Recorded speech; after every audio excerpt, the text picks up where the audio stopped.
اللہ اپنے منصوبے میں کامیاب ہے، رسول اپنے منصوبے میں کامیاب. تخت چاہے کوئی لے لے، تاج چاہے کوئی لے لے، خزانہ چاہے کوئی لے لے، علمی مسئلہ پھنسے گا تو علی ابن ابی طالب.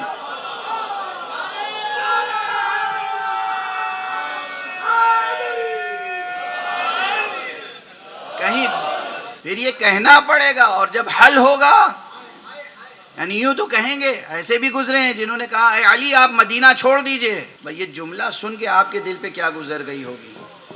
وہی حضرت علی سے کہے مدینہ چھوڑ دیجئے. اب ڈھونڈیے گا تاریخ میں کس نے کہا تھا. میں نہیں بتاؤں گا، ہر چیز ضروری ہے کہ بتاؤں؟ مجھ پہ واجب ہے، فرض ہے. اب ایک کی بات یاد آ گئی، کہہ دی. یہ ثابت ہے کہ کہا گیا حضرت علی سے مقرر آپ مدینہ چھوڑ دیجئے. جس کی تلوار کے صدقے میں مدینے میں سانس لینا نصیب ہوا،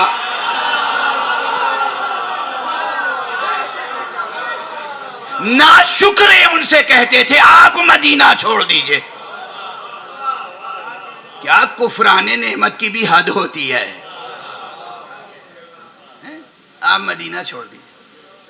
علی کا بازو نہ ہوتا، علی کی شمشیر نہ ہوتی، علی کی جنگیں نہ ہوتی. ارے تو بستی میں نظر نہ آتے، پہاڑوں ہی پہ نظر آتے. خدا کی قسم کیا تاریخ ہے مسلمانوں کی، اور کیا مظلومیت ہے امیر المومنین کی. جب ضرورت پڑی یا ابا الحسن، یا علی، اور پھر جب کام نکل گیا تو فوراً اعتراف بھی کرتے تھے لولا علی لہلک، علی نہ ہوتے تو میں ہلاک ہو جاتا. دست دعا بلند کرتے تھے، پروردگار اس دن کے لیے مجھے زندہ نہ رکھنا جس دن کوئی مصیبت ہو اور حل کرنے کے لیے علی نہ ہو. دعا موجود. اور اس کے بعد پھر ایسے بھی لوگ پیدا ہو جاتے تھے کہ جو کہتے تھے علی آپ مدینہ چھوڑ دیجئے. تاریخ ہے، تاریخ. کیا شکر گزاروں کی تاریخ ہے، کیا عرفان جمیل سمجھنے والوں کی اور اس کا حق ادا کرنے والوں کی تاریخ ہے، کیا شکر منعم ادا کرنے والوں کی تاریخ ہے. کہتے تھے چھوڑ دیجئے مدینہ، اور پھر جب ضرورت پڑتی تھی تو کس کا منصوبہ مکمل ہوا؟ اللہ کا اور رسول کا یا دوسروں کا؟ اللہ کا منصوبہ، اللہ کا منصوبہ. علی سے نہ کل بے نیاز ہو سکتی تھی امت، نہ آج بے نیاز ہو سکتی ہے امت، نہ قیامت تک بے نیاز ہو سکے گی امت. روز محشر حدیث ہے، صحیح بخاری کی حدیث ہے. ارشاد فرمایا ہے امیر المؤمنین علیہ الصلوۃ والسلام نے سورہ جاسیہ کی ایک آیت کی تفسیر میں کہا روز قیامت پہلا شخص جو اپنا حق طلب کرنے کے لیے کھڑا ہوگا اللہ کے حضور میں وہ میں ہوں گا.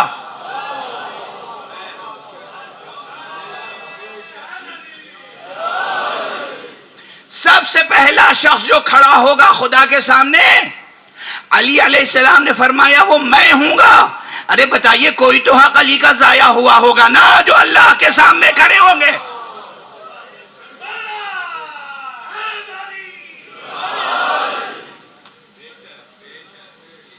کوئی اور کسی اور کتاب سے میں نے روایت نہیں پڑھی ہے. انا اجسو بین یدی اللہ یا بین یدی الرحمن، سب سے پہلے اللہ کے محضر میں کھڑا ہوں گا، میں اپنا حق طلب کرنے کے لیے. اب بتائیے کون سا حق ہے علی کا جو ضائع ہوا ہے؟ سب پوری امت شامل ہے حق ضائع کرنے میں، پوری امت. ہم کون سا حق ادا کر رہے ہیں؟ کچھ بھی کر جائیں، کچھ بھی کر ڈالیں، مگر یہی کہنا پڑے گا جان دی ہوئی اسی کی تھی. حق تو یہ ہے کہ حق ادا نہ ہوا. ہم کون سا حق ادا کر رہے ہیں؟ مولا امیر المومنین کے کو سمجھنا، ان کے پیغام کو سمجھنا، ان کی تعلیمات کو سمجھنا، ان کے نظام کو سمجھنا، اس پہ عمل کرنا، اس نظام کو نافذ کرنا، اس نظام کو نافذ کرنا. جہاں نظام علوی نافذ کیا جاتا ہے وہاں تو آپ احتجاج کرنے لگتے ہیں،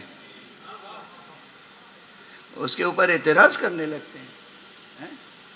تو ہم کون سا حق ادا کر رہے ہیں؟ بہرحال یہاں تک بات پہنچی کہ متشابہات قرآن اس لیے بھی ضروری ہے تاکہ امت رسول سے وابستہ رہے، امت شہر علم سے وابستہ رہے، امت باب شہر علم سے وابستہ رہے، اور ان سے جب آپ رجوع کریں گے تو کچھ اور کلیدیں مل جائیں گی۔ وقت بالکل گزر گیا، میں کیا عرض کروں، اور کچھ مطالب ایسے ہیں جن کی طرف اشارہ کر دوں تیزی سے۔ خود قرآن مجید میں بعض آیتیں ایسی ہیں، ایک اہم بحث ہے، شاید اس فقیر سے پہلے، اس طالب علم سے پہلے اس بحث کو کسی نے پیش نہیں کیا ہے۔ عاجزی سے عرض کر رہا ہوں، عاجزی سے عرض کر رہا ہوں، کتابوں میں بھی نہیں ملے گی یہ بحث۔ ہوتا کیا ہے، جب کوئی طالب علم محنت کر کے گزر جاتا ہے تو بعد میں وہ نظریے کتابوں میں شامل ہو جاتے ہیں، ضروری نہیں کہ پہلے سے وہ چیز ہو۔ اب میں محکمات و متشابہات اور تفسیر و تعویل کی بحث میں ایک بات عرض کر رہا ہوں، اور اسے یاد رکھیے گا اور اس پہ کام کیجیے گا جو اہل ہیں اس کے۔ How to read, how to understand, کیسے پڑھیں کیسے سمجھیں۔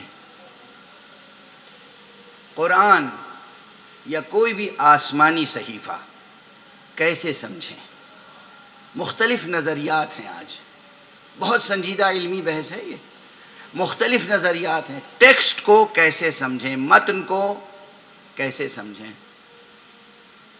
ہرمینیوٹکس کا بھی علم ہے، مغرب نے پیش کیا اور اسے بہت شاندار طریقے سے پیش کیا جا رہا ہے، مسئلہ وہاں بھی وہی ہے، وہ وہی باتیں کہہ رہے ہیں جو ہمارے ائمہ اطہار نے مختلف انداز سے اس سے زیادہ صحت مند طور پر فرما دی ہیں۔ اور یہ جو نظریات آ رہے ہیں ان میں تو نقائص ہیں، ان میں کمزوریاں ہیں، ہماری نگاہ اس کے صالح و صحت مند اجزاء پر بھی ہے اور اس کے کمزور اجزاء پر بھی ہے۔ ہم پورے علم کو رد نہیں کر رہے ہیں، لیکن وہ جو اپنے سخن فروشی اور دانش فروشی کر رہے ہیں، سیلس مین شپ ہے نا، ہماری یہ چیز بہت اچھی ہے، آپ کی ہر چیز بری ہے۔ وہ جو پیش کرنے نظریہ کہ کوئی اسکرپٹ، کوئی اسکرپچر، کوئی آسمانی کتاب، اسے سمجھنا ہو بطور خاص تو کیسے سمجھیں گے؟ ہرمینیوٹکس۔ تعویل و تفسیر کا علم جو محمد اور آل محمد علیہم السلام نے تعلیم فرمایا ہے، وہ اس سے کہیں بلند اور بالیدہ اور کامل اور نقائص سے پاک ہے۔ لیکن بہرحال یہ حوالہ کیوں دیا میں نے؟ اس لیے کہ یہ آپ کے سامنے اعتراف کر لوں کہ ہم نے یہ بھی پڑھا ہے اور وہ بھی پڑھا ہے، یہ بھی ہمارے سامنے ہے، وہ بھی ہمارے سامنے، اس کے بعد ایک نتیجہ حاصل کر کے آپ کے سامنے پیش کر رہا ہوں۔